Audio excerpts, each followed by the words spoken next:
नमस्कार दोस्तों, आज हम बात करने वाले हैं एक बहुत गहरे और महत्वपूर्ण विषय पर, पुराणों का ज्ञान। आखिर कैसा है? क्या पुराण सच में हमें मोक्ष का रास्ता बताते हैं या फिर उनमें कुछ ऐसे रहस्य छुपे हैं जो आम इंसान नहीं समझ पाता? आज के इस खास सत्संग में संत रामपाल जी महाराज जी के अमृत वचनों के माध्यम से हम जानेंगे पुराणों की सच्चाई, उनका असली अर्थ और क्या हमें उनसे पूरा ज्ञान मिलता है या नहीं। तो वीडियो को पूरा जरूर देखें, क्योंकि आज का ज्ञान आपकी सोच बदल सकता है। चलिए शुरू करते हैं। रमता राम जपो रे प्राणी, अब तो सुन ले राम कहानी।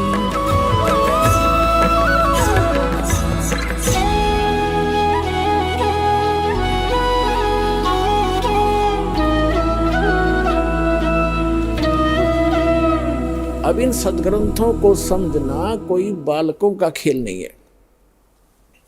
जब तक हमारे पास सृष्टि रचना का ज्ञान नहीं होगा तब तक कोई भी इन सदग्रंथों को किसी प्रकार भी नहीं समझ सकता। यही कारण रहा कि आज तक ना वेद समझ में आए, ना गीता का ज्ञान हुआ, और पुराणों का तो ज्ञान होना ही कहाँ था, क्योंकि वो तो बगैर सिर पैर का ज्ञान है।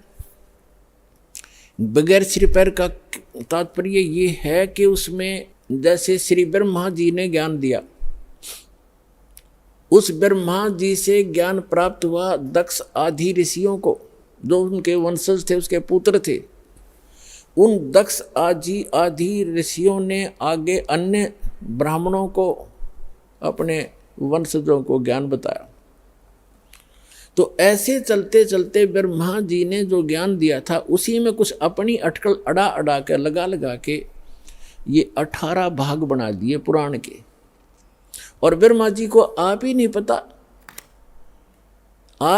पता मैं कहाँ से उत्पन्न हो गया। श्री मद देवी भागवत यानी देवी पुराण में 3रे स्कंद में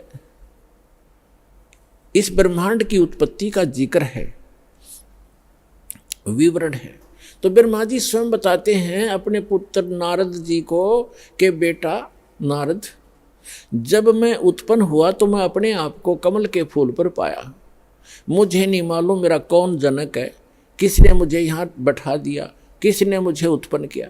तो ऐसा महापुरुष जिसने अपनी ही उत्पत्ति का पता नहीं, तो बाकी ज्ञान उसके द्वारा दिया गया कंप्लीट स्पिरिचुअल नॉलेज नहीं हो सकता। तो पुराणों का ज्ञान इसलिए बगैर सिर पैर का है।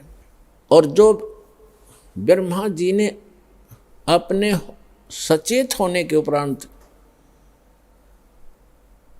उसके बाद का जो ज्ञान दिया है वो उस ब्रह्मा जी के सतर का है। वो कंप्लीट स्पिरिचुअल नॉलेज नहीं है, वो ब्रह्मा जी का अनुभव है। जैसा उसने अनुभव किया या किसी से सुना, जैसा भी उसने वेदों को समझा, वही ज्ञान आगे कर दिया। श्रीमद देवी भागवत में, देवी पुराण में देवी जी से वो स्वयं कहता अपनी माता से कि माता, आप कहते हो भगवान निराकार है, वो दिखेगा नहीं, और आप खुद ये कहती हो कि मैं ही सर्वेस्वा हूँ, लेकिन वेद कुछ और बता रहे हैं कि वो निराकार है, वो मनुष्य सदृश है, वो कहीं बैठा है। तो अपने जो हम अनुभव किया हमने, उसमें वो दिखाई नहीं देता, हमें प्रकाश दिखता है। तो हमारे अनुभव में और वास्तविक वेद ज्ञान के अंदर बहुत विरोधाभास है। ऐसा क्यों है? लेकिन दुर्गा इसका कोई उत्तर नहीं दे पाई, उसको कहीं और ही अटकलों में अड़ा दिया और कहा कि तुम बुद्धि के भ्रम से दो दिखाई देते हैं, जो मैं हूँ सो वो है, सो वो है सो मैं हूँ। लेकिन फिर भी लास्ट में ये कह जाती है कि जब तुम्हारे ऊपर कोई आपत्ति आवे पुत्रों, तीनों जनों पर, ब्रह्मा जी, विष्णु जी, शिव जी पे, तो उस समय आप हम दोनों को याद कर लेना, मुझे और उस ब्रह्म को, फिर मैं तुम्हारे सामने आ जाऊंगी, तुम्हारे सब संकट दूर कर दूंगी। अब कहने का भाव यह है पुण्यात्माओं, पुराण जो है ये कंप्लीट स्पिरिचुअल नॉलेज नहीं है। हाँ, जो ब्रह्मा जी ने अपने होश में आने के बाद जो ज्ञान दिया है वो उसके सतर का सही है। अब जैसे पुराणों को गपोड़ कोई कहता है तो वो मूर्ख आदमी है, क्योंकि अध्यात्म मार्ग के अंदर कोई भी इम्पॉसिबल कर्म कार्य जॉब नहीं होता कोई किसी प्रकार का भी कुछ भी लिखा हुआ है वो सब संभव होता है। जैसे एक छोटा सा जादूगर, एक जादूगर हमने देखा, एक छोटा सा जैसे ये कंचा होता है, बच्चे खेलते हैं, छोटे छोटे गोली सी कांच के अंटे, इनको ऐसे मुख में डालता है और थोड़ी सी देर में इतना मोटा पत्थर, कति पत्थर ने चीकना ओ कर कर नो निकाल देता है। बताओ, अब कोई नो का ऐसा नहीं मानता, मैं तो मुझे करके दिखाओ। हमने तो करके नहीं, हमने नहीं करना आता, लेकिन हमने करते देखे, हम सच्ची बताएं।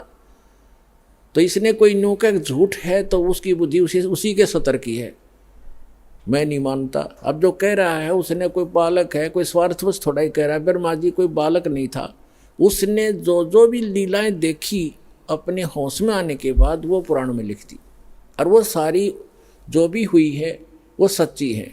सच्ची का मतलब है कि वो ऐसी घटना घटी है। सच्ची का अर्थ ये नहीं है कि वो सही ज्ञान है, वो ऐसी घटना वहाँ घटी ही है, हुई है।